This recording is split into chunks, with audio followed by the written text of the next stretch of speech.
Ishiguro's dual existence. Kazuo Ishiguro's life itself is one of the most striking examples of the Bardō experience. He was born in 1954 in Nagasaki, Japan, and moved to England with his family at the age of 5. This early separation was something he never fully processed. By his own admission, he always felt a little outside the world in which he lived. His first years were spent on the shore of the Pacific Ocean, in the particular atmosphere of post-war Japan, before being suddenly immersed in a completely different culture, language, and mentality. This duality of Eastern roots and Western identity made him a true inhabitant of two worlds. From an early age, Ishiguro experienced what it means when the past and the present fail to meet. The family originally moved to England with the hope of returning to Japan after a few years, but that never happened. His childhood memories were therefore formed in a space of transition, neither here nor there, but in a state of waiting. This condition, the feeling of not yet here but no longer there, would later define his entire literary world. The Bardō state thus appears in his life not only as a theme but also as a sensibility, a mode of being marked by rootlessness, suspension, and the uncertainty of memory. When Ishiguro began to write as an adult, this duality shaped his distinctive style. Behind his measured, restrained English prose there always vibrates the disciplined emotional depth of Japanese stoicism. He seems to create in a cultural Bardō, linguistically English but psychologically Eastern. His characters float in the same way. They do not know which world they belong to, or even whether they still live in the reality they describe. For Ishiguro, the idea of the Bardō being symbolically means that a person never exists within a single identity, but continuously crosses between past, present, and imagination. In his own life, he lives this constant transition. He grew up as a Japanese child, but became known as an English writer. His past occurred in a different language than the one in which he now expresses his present. As a result, time in his prose is never linear. The past, dreams, and present experiences of his characters slide into each other, just as the multiple planes of consciousness coexist simultaneously in the Bardō. Ishiguro's life and art are therefore a single continuous crossing. His childhood home vanished, and his adult home never became entirely natural. He lives always somewhere in between, like someone who has not found a final place. This psychological geography is especially perceptible in the way his writing turns reality into dream and dream into reality. In A Village After Dark, the same duality reigns. The protagonist returns to the past, just as the writer continually returns to Japan, but only through memory. The return is therefore never real, but metaphysical. For this reason, Ishiguro himself can be seen as a Bardō being, not in the sense of post-mortem existence, but in a cultural and mental sense. He lives between two realities and experiences both from within. Like all who dwell in the Bardō, he cannot fully identify with either side. The Japanese past is for him a myth, the English present a mask. In his fiction, individuals always wear masks, always remember something that may never have happened, and always try to understand when reality was lost. This experience, the hovering between memory and identity, is the essence of the Bardō state according to Eastern philosophy, the human mind as a perpetual transition between what has been and what will be. For Ishiguro, the Bardō state is not a tragedy but an artistic form. His life proves that transition itself can become a home. Out of constant change, from movement between two cultures, two conceptions of time, and two emotional systems, he created a new and personal world. In his works, the characters often do not know whether they are already in the afterlife or still dreaming. But this uncertainty is not merely a thematic choice. It is a projection of the writer's personal experience. This biographical, double life makes him especially capable of expressing the Bardō experience in Western prose. While his stories take place in the setting of everyday British life, his protagonists exist in a transitional state, similar to the souls described in ancient Eastern teachings. They do not know what has happened, yet they feel that something already has. They do not understand where they are, yet everything feels strangely familiar. A Village After Dark is therefore not only Fletcher's story, but also Ishiguro's own mental topography, the illusion of homecoming, a blurred present between past and future, the dream of remembrance from which no one ever fully awakens. Confrontation, Reflections of the Mind. In the second stage of the story, Fletcher reaches the middle phase of the Bardō, the moment of self-confrontation, when the shadows of the past begin to speak. After falling asleep in the old house, his consciousness drifts into a dreamlike state in which the border between reality and memory dissolves. It was not a continuous or comfortable sleep, Ishiguro writes. On the threshold between sleep and wakefulness, he hears a woman's voice saying, "I don't know how I was ever under his spell." This is the first judgment. The enchantment of the past has vanished. Fletcher's former power, based on intellectual and perhaps erotic influence, now echoes in his mind as accusation. The woman who speaks to him is both a physical figure and an inner judge. When she says, "I've wanted to tell you for many years that you ruined my life," the sentence is more than reproach, it is the mind quoting itself. In the Bardō, one meets not external accusers, but the voices of one's own conscience, the faces that once reflected one's power. Ishiguro does not depict religious punishment, but psychological feedback. Fletcher experiences an internal tribunal in which every word counters his former self-justification. The woman's tone alternates between tenderness and cruelty. "You used to make love to me, and here you're just a foul-smelling bundle of rags now." This duality of desire and disgust, longing and contempt, follows the paradoxical logic of the Bardō. Repressed desires, guilt, and self-images appear in the same space, replacing one another. The foul-smelling bundle of rags is not simply a physical description, but a symbolic image. Fletcher's consciousness perceives its own decay. The former intellectual aristocrat has become a wandering soul, trapped in a worn-out body, an embodiment of self-justification and loss. When the man defends himself, "I never claimed to have any answers. I've traveled and traveled trying to undo what damage I may once have caused," he is trying to persuade himself. The sentence is a perfect example of rationalized guilt. One of the laws of the Bardō is that before any judgment, the mind attempts to rewrite its own story. "I've done more than most to make amends." Fletcher does exactly this, using constant motion and a supposed journey of redemption to avoid true confrontation. The word traveling no longer refers to geography, but to spiritual evasion. Guilt's horizon can never be reached, because movement itself is the postponement of truth.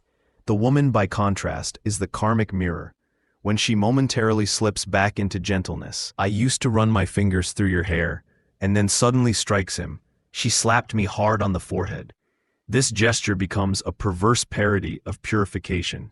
According to the teaching of the Bardō, consciousness first sees itself in illusions, then becomes free through the pain of recognition. The slap is not vengeance, but an awakening, the mind calling itself to attention, demanding to wake up from its delusions. Yet Ishiguro keeps the scene ambiguous. The woman is not an angel, but part of the same guilt, just as Fletcher is. The detail, "she continued slowly to run her fingers through the dirty knots," suggests that the past remains erotic, still seductive, and unwilling to let go. Her next words, "You've got a lot of explaining to do," sound like the opening of a trial. The room where the scene unfolds turns into a courtroom.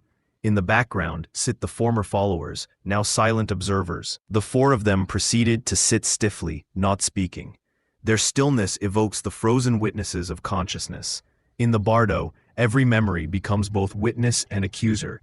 The self tries to justify itself before the audience of its own past. Fletcher's furious outburst, "Look at you, what a pathetic bunch. I'll talk to the young people. I'll undo in half an hour all of your sorry efforts," exemplifies psychological defense. When the ego is cornered, it immediately escapes into a new illusion, the promise of rebirth. The man is convinced that he can still have influence, that he can redeem himself by teaching the young. But the irony is clear. One who no longer understands his own past cannot lead anyone. The young people symbolize the future, which the shadow of the past clings to one last time before sinking completely. The woman's final gesture, first caressing his hair, then striking him, thus becomes a double initiation, a simultaneous recognition of desire and judgment, identity and self-loathing. In the Bardō, this is the stage of one's personal hell, when the mind sees distorted reflections of its own mistakes. Ishiguro never states this openly, yet the symbols, the dark room, the sleep, the fading firelight, all point in this direction. Fletcher is no longer just a stranger in a village. He wanders through the uninhabited settlements of his own soul. At this point, the reader realizes that the characters, the old men, the women, the young girl, are all facets of the same consciousness. The elders are the judging voices of the past, the girl represents nostalgia and self-forgiveness, and the woman embodies the inner accuser who refuses to let guilt fade. Fletcher's journey thus leads ever deeper into his own mind. The village is no longer a map, but a psychological topography. At the end of the episode, when the man declares, "I'm going this moment to the young people's cottage," he is not traveling through the village, but moving to the next level of his consciousness.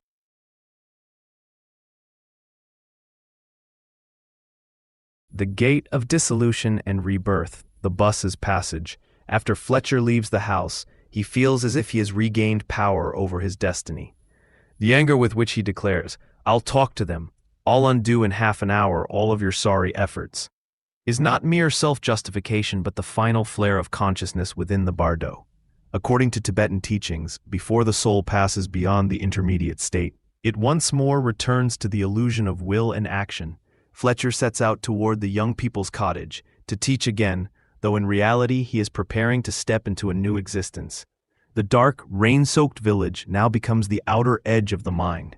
The night was drizzly and dark. We twisted and turned along the narrow paths. The girl who walks ahead of him is the call of the future, the instinct of rebirth. "Wendy's going to be so pleased," she says.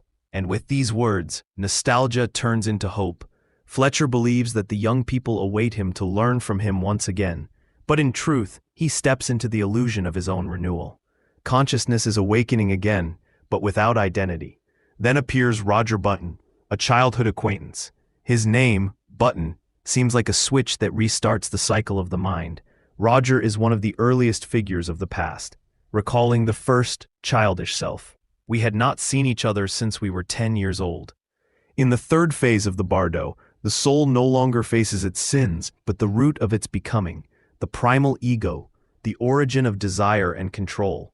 Roger thus becomes a mirror. It's very clear, looking back, what a nasty little person you were. This recognition is not accusatory but instructive. The mind looks back to understand the seed from which all its acts have grown.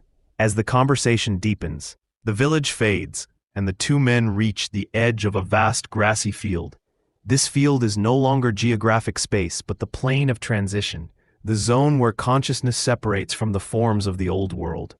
Ishiguro's description, "The moon emerged, and I saw we were standing at the edge of a vast grassy field, extending far beyond what I could see by the moon," matches the Bardō's imagery precisely, the boundless, moonlit expanse in which the mind seeks a new shape but has not yet found one. The moonlight is no longer the cold light of death, but the pale glow of birth, the light that precedes embodiment. Roger Button then takes on the role of guide, like one of the guiding deities of the Tibetan Bardō. Not an angel, but an experienced soul showing the way. "I'll show you where you can pick up your bus." The bus becomes the vehicle of reincarnation. The path Fletcher prepares to follow does not lead to annihilation, but to a new dream of consciousness. When Roger describes the bus, it'll be brightly lit up, full of cheerful people, laughing and joking. It is the promise of the next world, a new illusion in which everything can begin again. The cheerful people are the souls who have already accepted the game of another life. Beneath the lyrical tone of the scene lies gentle irony, the light, warmth, and laughter are all echoes of desire. Fletcher's soul is not yet ready for liberation. It still clings to the images of power, teaching, and justification. He therefore chooses rebirth instead of dissolution. The bus is the metaphor of samsara, the wheel of existence into which the mind willingly returns. When Roger touches his shoulder, he touched me reassuringly on the shoulder. The gesture signifies both farewell and blessing. The village falls silent. Only a solitary street lamp remains lit, and Fletcher put my bag down at the foot of the lamppost. The bag, which until now carried the burden of memories, guilt, and words, is left behind. The soul sets down its past in order to enter the new. The light mist hovering over the ground is the fog of birth, consciousness searching for a new body, the world still formless, like the dawn of a dream. When Fletcher imagines, "I thought of the reception awaiting me, of the adoring faces of the young people," this vision is the prelude to rebirth. In Buddhist teaching, before entering a new life, the soul again beholds the object of its desires and, drawn by them, chooses a new world. The young people are not literal youths, but the new form created by longing, an idealized community in which he may once more feel significant. This becomes Fletcher's next existence, another illusion in the endless repetition of power, teaching, and remorse. The bus is therefore not the ending, but the return. When Roger says, "Eventually a bus will come," the emphasis lies on eventually. There is always another bus, another opportunity, another body, another world. Time is not linear, but cyclical. Consciousness never disappears, but restarts its narrative. Fletcher, who has spent his life traveling and traveling, now prepares once more to depart, not through England, but to the next station of being. At this point, Ishiguro touches the most transcendent meaning of his story. Human existence is not a straight line, but an eternal recurrence. The village, the rain, the field, the bus, all are different levels of the same consciousness. The phrase "after dark" never means total darkness. After the dark, there is always light again, but that new light is not enlightenment, it is merely the beginning of another dream. Fletcher may indeed board that bus, and in a new world believe once more that he is finally setting out somewhere.